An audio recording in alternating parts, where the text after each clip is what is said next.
Hey everyone, welcome back to my channel. I'm so stoked that you're here. Today I thought I'd do a video on perfectionism because I've struggled with this for years. Perfectionism is the killer of anything creative, and I think writing is no exception. So I'm not talking about perfectionism being having high standards or striving for excellence or being committed to doing good work. That's not perfectionism.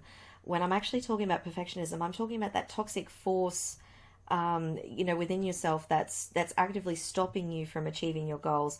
That it's telling you that you're not good enough and that you're going to fail, or you should just give up before you even try. That's the perfectionism that I'm talking about, when you get so crippled at the thought of making a mistake or not being perfect that you stop. Alrighty, so let's dive into 5 different ways that perfectionism could be impacting on your work and your writing. And then I'm also going to cover 5 ways that I'm personally trying to overcome this. So hopefully some of these tips might resonate with you. You might have some of your own.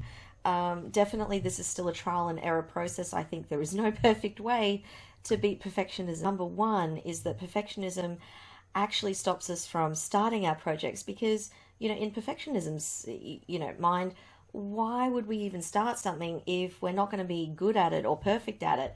And, why would we even start something if there's no guarantee that it would even be good? So number 2 is that perfectionism actually even stops us from continuing a project. We might start fairly enthusiastically, but then, after a little while, that voice in our head gets a little bit strong and we go, oh yeah, this really isn't working. My story's got plot holes in it.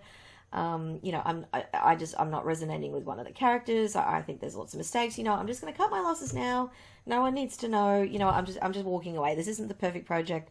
This isn't the right project for me. I'm walking away. Another part of perfectionism, it can actually prevent us from finishing our work, shipping our work, and sharing our work, because you'll find that it will never be good enough. So often perfectionists will either outline their stories forever and ever and ever without actually writing the story. Or if you make it through the drafting phase, you do endless revisions and it never gets out of the gate. Perfectionism very much forces us to compare ourselves to others. And this is really, really dangerous.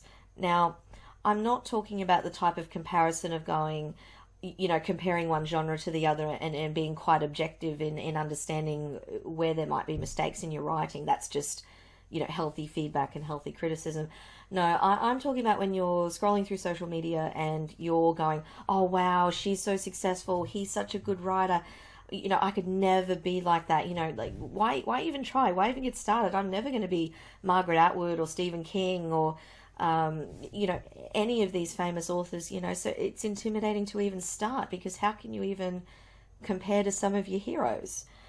The other biggest part of perfectionism, which is quite interesting, is a lot of people, I suppose, think perfectionism leads to good work, but in fact it actually leads us to be massive procrastinators because what we write down just is never as good as the story that we had in our head, and when it doesn't match we get frustrated, and so we either give up, switch projects, or stop at any stage of that process, which is outlining, or before we even start, halfway through, right at the end. So strategy number 1, and I know this is going to sound probably a little bit bizarre because technically it has nothing to do with writing, but my first strategy to actually overcome procrastination was actually to start this YouTube channel.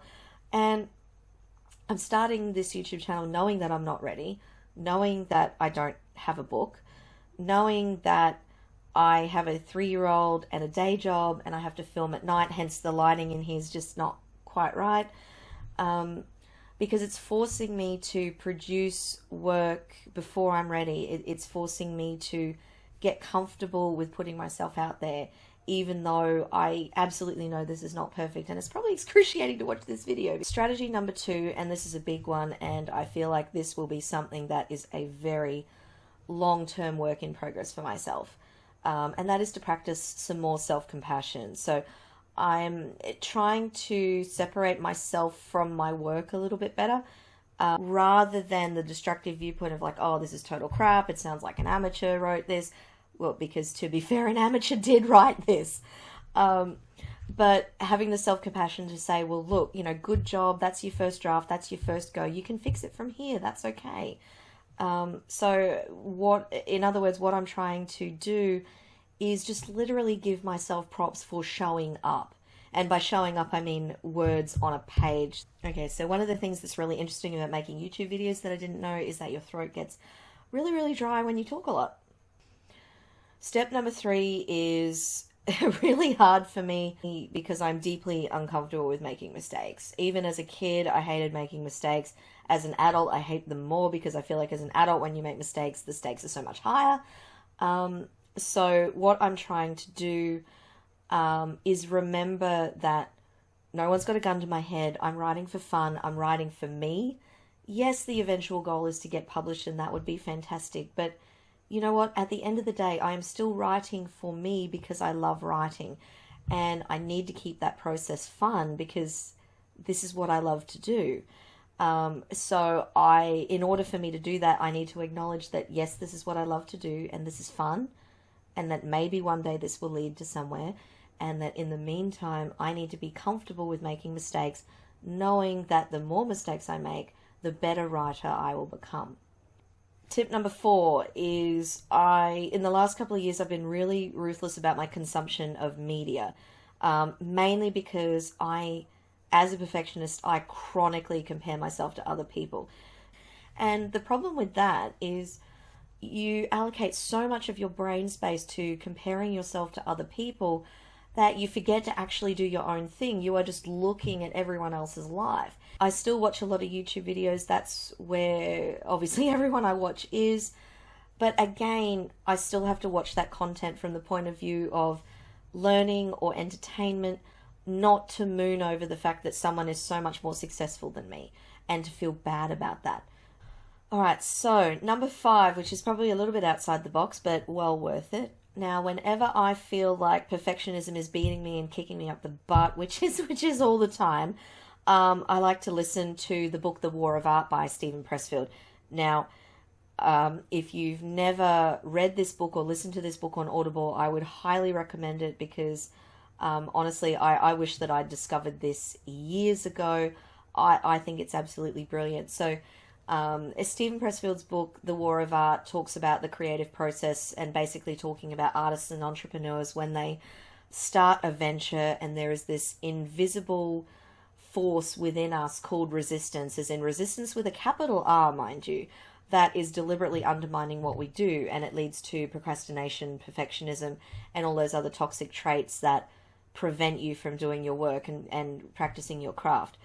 One of his number 1 strategies for overcoming resistance, which I know I'm talking about perfectionism, but perfectionism is just one part of that resistance, is actually sitting your butt down and doing the damn work. So the more we think about our projects, the more we do research on our projects, the more we just wish we were a writer or wish we were making videos. None of that's actually going to make it happen, because we can rationalize a lot. We could say, oh, I'm really busy and all this stuff's happening and now's not the right time. And, resistance and perfectionism absolutely love that because it means you won't start. So the power that you have as a writer is to sit down and do the work. And I know that is far more difficult than it sounds. But I think it is well worth it because the more you do, the more you chip away at that destructive voice that's inside everybody. No one is exempt from this. Alrighty, so that's all I have for you today, and I hope you found this video helpful. If you've got anything at all that you'd love to share about perfectionism, I'd love to hear about it in the comments. I'd love to keep that conversation going with you all. So if you want to see more videos from me, definitely feel free to hit that subscribe button. And until then, I will see you guys in the next video. Bye.